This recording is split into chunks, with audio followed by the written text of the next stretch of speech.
The all-new 2022 Audi A3. This marks the third generation of A3 to make its way to North America. And sadly, in the United States, this car only comes as a sedan. But with that said, let's talk about the interior space. And for the most part, Audi has done a good job elevating this over its more pedestrian cousins from VW. What I mean by that is they have not gone and screwed up their electronic control structure. This car still has physical controls for things like HVAC and drive modes, which is a welcome change. The steering wheel controls in this car are also traditional, which means they are not capacitive or piano black, another big perk to this car. The electronics in this vehicle, for the most part, are carryovers from other Audi products, which means the MMI system or the infotainment works quite well. And this car also has a digital gauge cluster, which is easy to navigate, and the screen quality is quite good. When it comes to the rest of this cabin, the seats are extremely comfortable. They have a good amount of adjustability, and they fit a wide variety of body types. So if you are a taller driver, you can get nice and low, or if you are a shorter driver, you can get the seat up nice and high, and there's good visibility throughout. There are minimal blind spots in this cabin. However, this being a smaller vehicle, the back seats are quite compromised.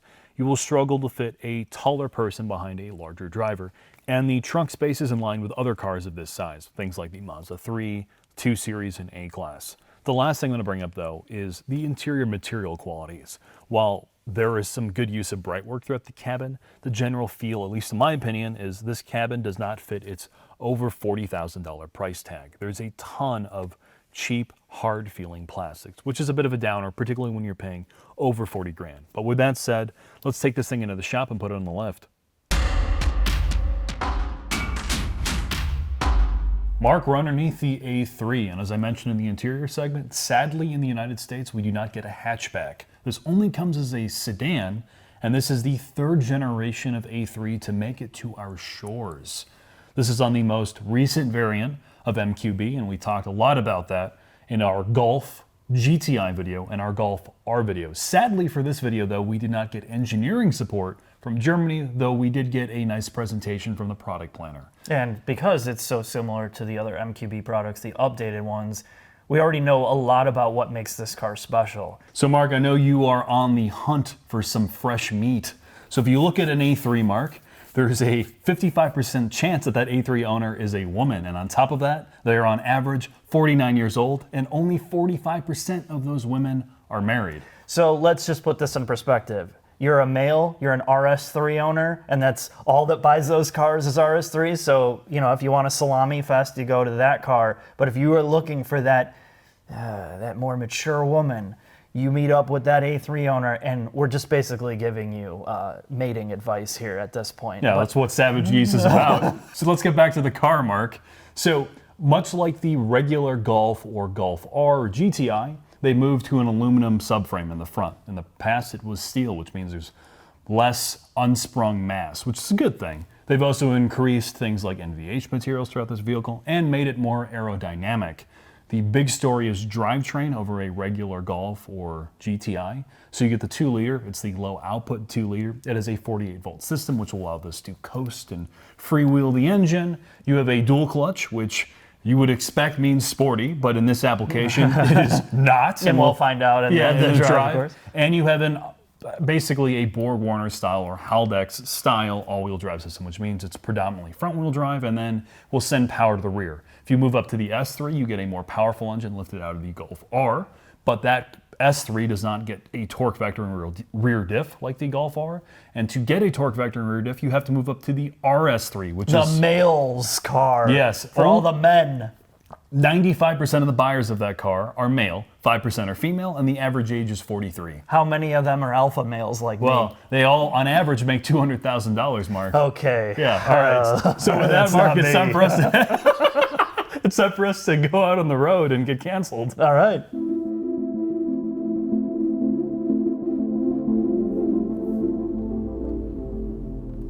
Audi A3, Mark, Quattro. I have everything off. We're in dynamic mode, and this has the optional sport suspension.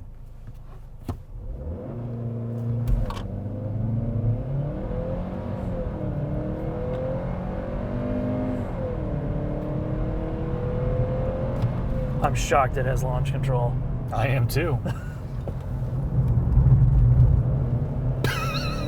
Everything's off, but it sure doesn't feel it, Mark. Yeah, this is a car that constantly keeps its arms around you and says, it's going to be okay, baby. And I will say this, it is dual clutch in name only. Yeah. God, this thing downshifts slowly. If you take manual control of this car, we bagged on Acura for the TLX, and this is so slow to downshift. Watch this. We're in third. Come on, give me downshift. Come on. There we go. No, it's like a 4-second delay. Yeah. It's a 4-second delay to downshift in any gear. Upshifting's quick though, just in case you want to get back up there. So, I mean, trans is definitely not programmed well. It's programmed for an eco, like, you know, entry-level luxury car. This isn't a sporty experience. How's the engine, Jack? It's typical VW Audi Group 2-liter. It's the engine tuning's far superior versus some of the, let's call it, less expensive competitors from like Honda or Subaru or any of the other more eco 4-cylinder turbocharged motors, but it's fine. Honestly, really, no one who's buying this car is driving it flat out. It's a commuter. You didn't want the economy car like Civic or Corolla or Camry or Accord. You wanted to go up market. You wanted a German car, and you cross-shopped Mercedes, which we have not driven the A-Class, and the BMW 228i xDrive Grand Coupe, which we have done a video on, and watch the link somewhere here. This is that alternative. I think it feels very much like a MQB vehicle. It rides okay. It's a little bit quieter than a GTI or a Jetta. It's a little bit more upmarket feeling. The Quattro system pulls you out of bad weather well, and all the inputs are fairly natural. With the sports suspension, driving it here, you realize a few things.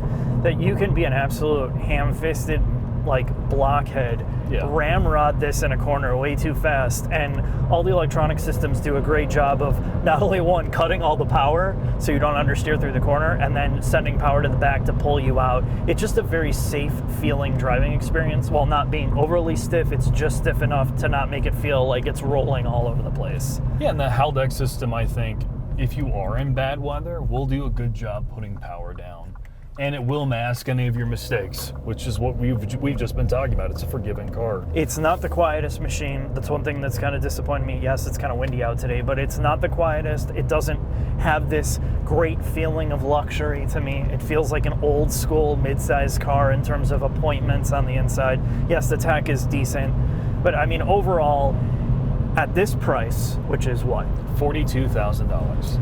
This is very expensive for what it is, and it's putting you up against a couple other cars that we were talking about off camera that make this a very hard sell to me. One being the TLX, which has infinitely more character than this. And a better all-wheel drive system. A better all-wheel drive system. When you're getting the torque vectoring stuff, SH is better. It feels more engaging and alive. The trans is about the same, despite this. I can't believe I'm going to say that.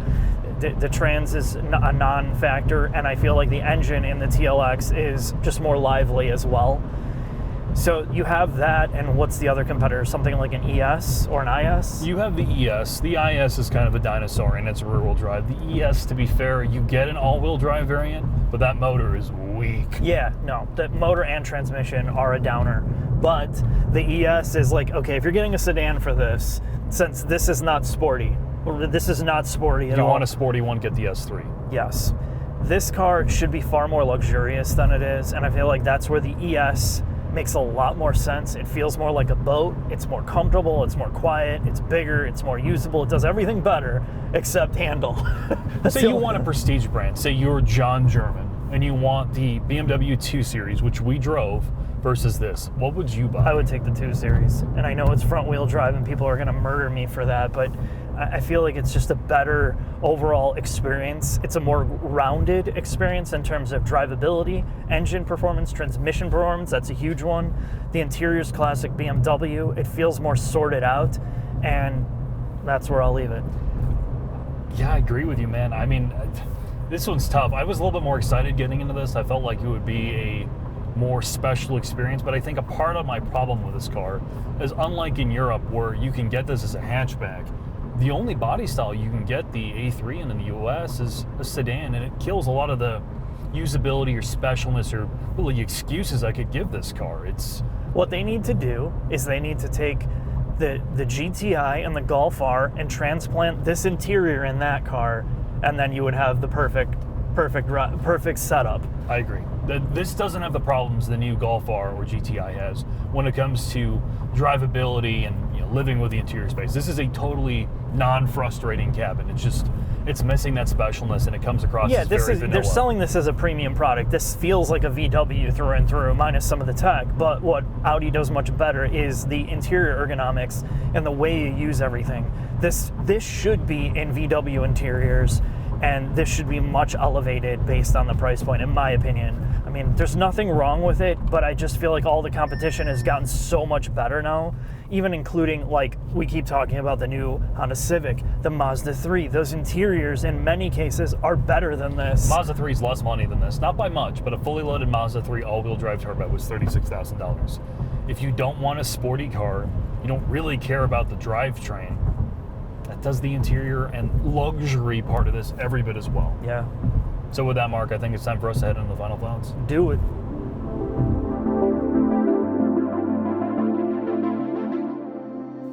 Final thoughts on the Audi A3. The truth is, this is a good car. It does everything well. The interior is gimmick-free. There's almost no bullshit. Everything works. The exterior is pretty attractive.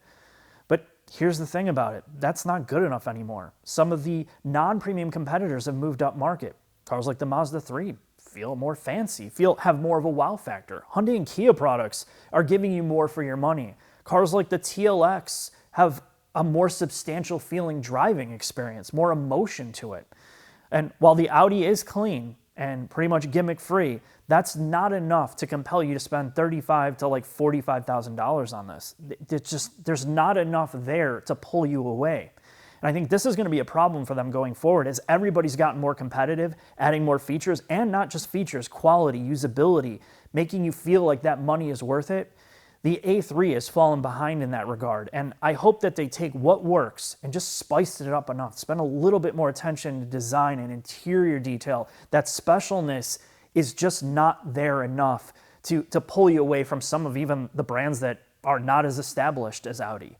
But I'm going to leave it at that. You got to do your own research, find out what works for you, and make the best decision possible. Thanks for watching. I'll see you next time.